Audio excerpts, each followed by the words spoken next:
Hello and welcome to the Indiana Hoosiers football postgame show. I'm Brandon Pavlina, glad to be joined this afternoon in studio by Jaques Rozier. The final score from the game this afternoon, the Indiana Hoosiers 31 and the Wake Forest Demon Deacons 24. So the Hoosiers able to come out and start the season off 4-0 for the first time since 1990. Just to give you an idea of how long ago that was, the team at that point in time was being led by what would eventually become an NFL journeyman in Trent Green. So that was quite some time ago since the Hoosiers have had this good of a start to their season.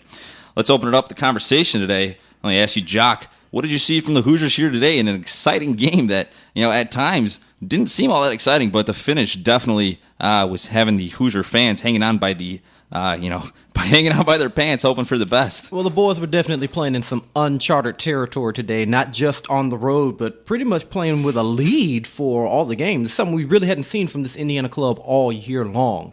And a big, comfortable lead. We're thinking this game is pretty much over with about 10 minutes to go. You get a huge pick six. I mean, the Wake Forest fans are leaving the stadium.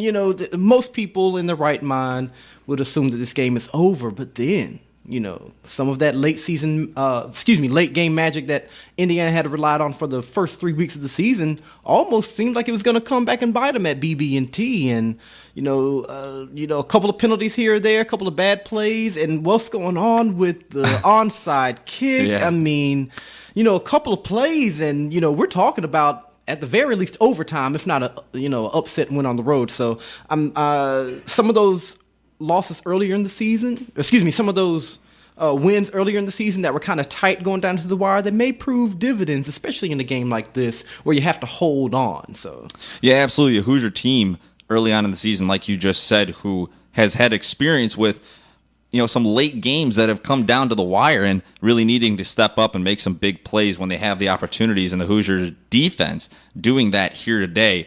Again, like you said, the Hoosiers scored a touchdown in the third quarter, and that bumped up their third quarter scoring differential against opponents this year, 51-0 in the third quarter. So the Hoosiers a great third quarter team, and again, at that point in time, that touchdown made the score 24-10.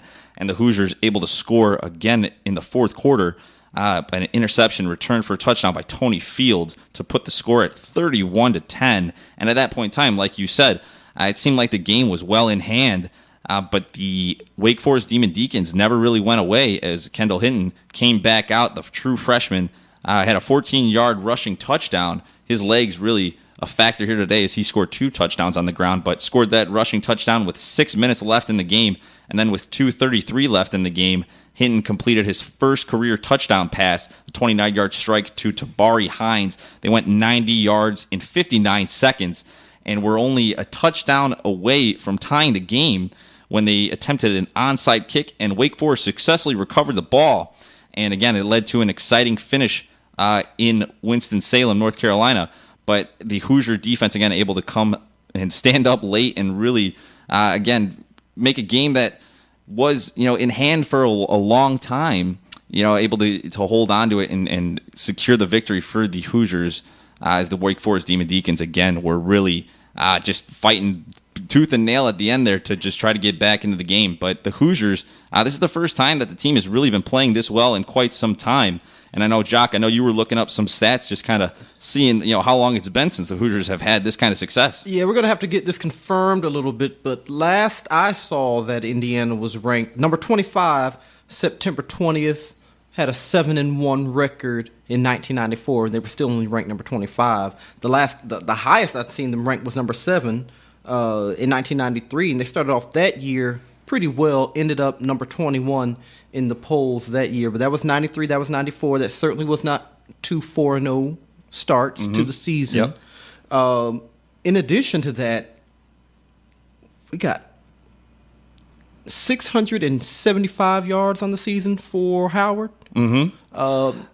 Yeah, that guy can flat out run. We're going to man. need to run. Yeah, we're going to need to keep giving that guy the football. We're going to need to keep giving him the ball. Yeah. We're definitely going to have to ground and pound, especially with a team like Ohio State coming in next week. I mean, yeah, let's go ahead and enjoy this one. I don't want to think about that game. Victory flag will still be waving outside of Memorial Stadium. The boys, I can't this game. Maybe this game is just one of those other tests. We've had tests this season to come back. Now this is the test to hold on. Will that pay? I think that'll pay dividends coming up next week. Definitely. And if not next week, then definitely with the season on the line and some of the rest of the games that we have. Oh, absolutely. Again, any adversity you can face early on in the year, as a team, you definitely, you learn from things, from experiences like that, and you can definitely, it benefits you going forward, especially if games ever should come down to the wire late in the year. You've already had experience, dealing with issues or adversity in the course of a ball game. So the Hoosiers, again, 4 games now to start off the year that have really not come all that easy to the Hoosiers. But again, it'll help them going forward as they'll have some tough games once conference play begins, starting with next week. But some big days here today for the Hoosiers. Nate Sudfeld, again, 205 yards on 34 attempts, completed 19 of those attempts for 2 touchdowns and no interceptions. So Sudfeld, again, he's done a really nice job. It was a little bit wet out there today in North Carolina, and Sudfeld, again, did a really nice job, able to overcome the iffy conditions and still, do really well for the Hoosiers and not turn the ball over. Simi Cobbs, 7 receptions on the day, 75 yards and a touchdown, as the Hoosiers were just taking advantage of the shorter cornerback out for the Wake Forest Demon Deacons that was guarding him throughout the course of the game. Defensive back name was Brad Watson. He was 4 inches shorter than Simi Cobbs, so Cobbs really had an advantage on him out there on the outside, and Sudfeld was taking advantage of that all day. Jordan Howard, though, again, like you just said, he's the big guy on the day for the Hoosiers. 33 carries, he was a workhorse, and finished with 168 yards and a touchdown. So, you give the guy the ball 33 times, he rushed for 168 yards. That wears down a defense over time. Right. Indiana probably won't be ranked next week, but there was some movement in the top 25. Michigan embarrassing BYU 31-0 in Ann Arbor. Georgia Tech falling at Duke. Surprising loss at Duke. That's back to back for them, but that opens up 2 spots in the top 25. Indiana gets ranked. Do we definitely see game day? I don't know. Yeah, I was talking with Ben prior to this game getting underway, and he was telling me that the people who determine the selection for game day had said that Notre Dame would likely need to lose along with at least one other top 10 team this week to give the Hoosiers a real chance to get game day. But, again, the Hoosiers, with another exciting game this week, they're making a case for themselves to host game day next week when the Buckeyes and the number 1 team in the country come to town. So it should be interesting to see how that all shakes out, whether or not the Hoosiers will be awarded game day. But I know myself included and just about everyone else on campus is really looking forward to that opportunity, and just really more than anything else excited that the Hoosiers are playing such good football here early on in the season. Do we get to 5-0? Oh, man, yeah. Hey, let's be honest. Right. If you've been following college football, which if you're listening, I'm sure you have, Ohio State has been struggling. Yeah, how they look against Western Michigan is going to be interesting to see what they're going to do when they come into Memorial Stadium against a very game Hoosier squad. Oh, yeah, and that's, again, Ohio State needs to recognize that they can't overlook this Hoosiers team. I mean, again, the Hoosiers have been playing good football. They really have. Their offense is one of the most prolific offenses in the country, just with the playmakers and the ability that a lot of guys on that side of the ball have. And you've seen this defense at times this year really, come into their own and take games into their own hands. 2 scores. Yeah. One against FIU, one against Wake Forest. I mean, the defense is capable. Yeah, big touchdowns. Again, Hoosiers today coming up with 6 sacks and 7 tackles for losses. Darius Latham had a big day for the Hoosiers defensive line. He had 2 sacks. And really the whole defensive line for the Hoosiers played well. Again, the score, not necessarily all that telling, again, as the Wake Forest was able to fight back and score 14 points in the 4th quarter to make it close. But the Hoosiers at one point led the game 31-10. So it's not like... again, early on in the game, the Hoosier defense was really playing well. It was just late. A couple big plays by Wake Forest kept them in the ball game. A big thing for the Hoosiers that they need to improve on going forward, though. Today, 11 penalties for the Hoosiers for 119 yards. That's not going to get it done. No, absolutely you certainly not. can't go into Big Ten play with any penalties, let alone 100 yards worth. I mean, that's taken away from what could be a very, very prolific offense, and you're getting penalized 100 yards worth. I don't even tolerate it when a team gets 10 yards, in a game, and I'm certainly not happy to see 110. We do need to shore that up, get that as close to zero as possible. Big game next week. We got to get the penalties down. That's unacceptable. Yeah, absolutely. In order for the Hoosiers to really have a chance next week, they have been playing good football, but they're going to really need to play undoubtedly their best game of the season and a pretty perfect game, at least in the aspect of not turning the ball over, not committing penalties, and shooting themselves in the foot, because Ohio State is the kind of team that will take advantage of those mistakes early and often. And again, you really just can't make those mistakes against the number one team in the country in Ohio State. Well, I for one am, just very, very proud of what I've seen from the Hoosiers on the field this year. I mean, 4-0, 25 years. I mean, history literally being made in Winston-Salem today. I mean, and it's the first road game of the season, too. Yeah. So, to get that fourth win, make some history.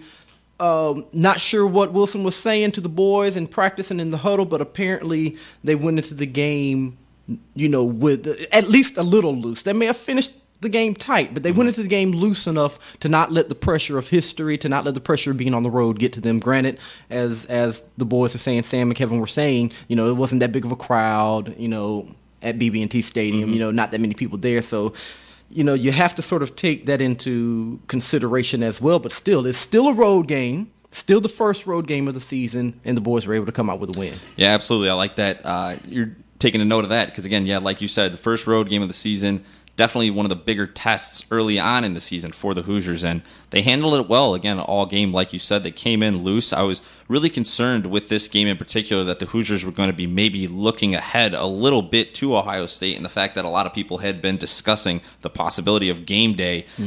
I was just worried that the team might look ahead a little bit, but again, like you said, Wilson really must have said the right things this week to keep the Hoosiers' mentality where it needed to be and on the task at hand in the Wake Forest Demon Deacons, as they came in and they played sound football for 3.5 quarters. It was just really that last half of the fourth quarter that the Hoosiers kind of bent more than they had throughout the course of the rest of the game. And, Wake Forest isn't necessarily a helmet team. Their history in football is probably about as good as Indiana. Yeah. But they do have an ACC championship within the past 10 years. They have been very respectable. Granted, that was under Jim Grobe. Now the head coach is Dave Clawson, who's coming from Bowling Green. So it has been a change in regime, but this is still pretty much the same mentality that this program has had. Good win, for two growing programs who are trying to find themselves. But, let's not underestimate. I mean, Wake Forest, has had a history of upset. I mean, this is a team that, a couple of years ago, they blanked Florida State. Ed Doak Campbell.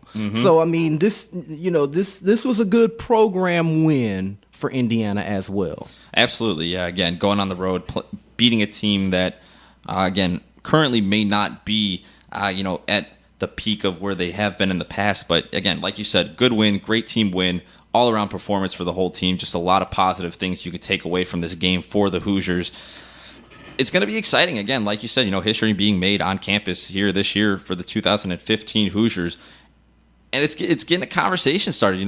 For the first 3 years that I've been at school here, you really haven't had a whole lot of excitement coming from the Indiana Hoosier football team. But for the first time in quite some time, there's a conversation being sparked around campus about what the possibilities for this Hoosier football team are, because they've played good football. They've played opportunistic football when they've had, chances. And going forward, who knows? Who knows what this team is capable of? And, when Big Ten play starts, I mean, obviously, again, they're going to have a tough task with Ohio State next week being the top team in the country. But after that, again, the Big Ten, who knows? IU could maybe run the table a little bit this year as, again, they'll have a tough task against Michigan and Harbaugh up there. in Ann Arbor, and Michigan State. What are they, second in the country right now? Yes, they are. Definitely and top they got five, a big. They struggled a little bit against Central Michigan today, but they ended up, wasn't really that much of a contest. Michigan State was going to pull that game out. Yeah. So again, the Hoosiers are going to have some tough tasks in the Big Ten this year, but starting off 4-0 gives them a good opportunity to make some noise and potentially put themselves in line to make a bowl game late in the year. So again, good start. Team's playing well. It's exciting for the whole campus. It's exciting for the school. It's just great stuff. Good stuff. Love it. Love to see the Hoosiers playing well. In any aspect of any sport. A lot of my friends. This is my first year at Indiana, so I'm aware historically of the Wolves, but certainly not from a personal standpoint. And a lot of my friends were sort of ribbing me because they know I love college football, and they're like, well, you're going to Indiana, it's going to be a little rough. And I was like, well, hey, sometimes, the two schools I've been to, or at least the one school I've been to, Florida International, who Indiana beat a couple of weeks ago, when I was there, they had their best seasons. Hey, so maybe you're bringing the good luck with you. So maybe I'm bringing it with me to Bloomington. I certainly hope so. It would be great to see Indiana football go to a bowl game. Yeah, absolutely. Absolutely. It would just be exciting for the whole program, for the campus, for everybody. And, Jock, hey, maybe if you're bringing the luck with you, man, I hope so. I hope that's the case. I hope so, too. All right. You got anything else? I just want to say, hey, fans, go out, get your pictures with the victory flag. If you're in Bloomington, take a picture, enjoy it while it lasts, and show up. Yeah, absolutely. Let those Buckeye fans have it. Don't let them come in here and own our own stadium. Let's show them what crimson and cream means. Crimson and cream is better than scarlet and gray. Yeah, couldn't have said it better myself.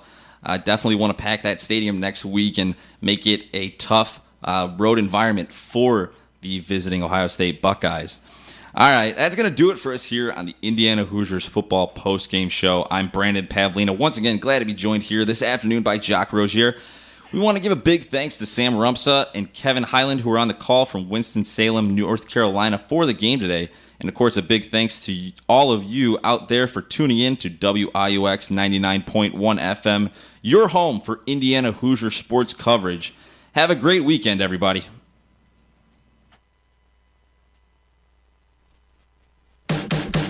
You're listening to WIUX-LP-Bloomington.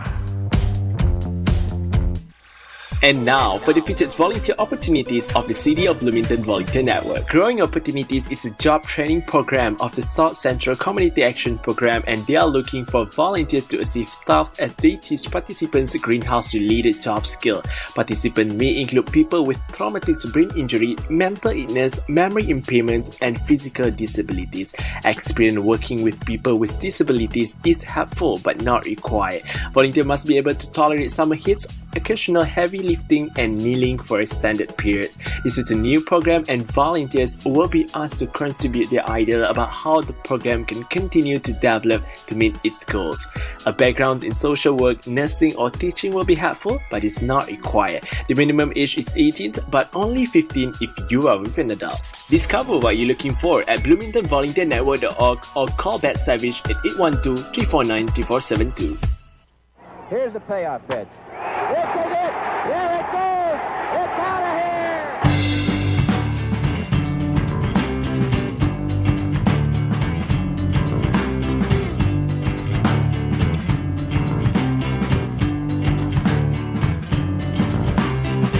Why am I so afraid of the dark? It takes me back to the start, and I have played a lot of games that I think that I'm out of tokens. Well, I close the shutter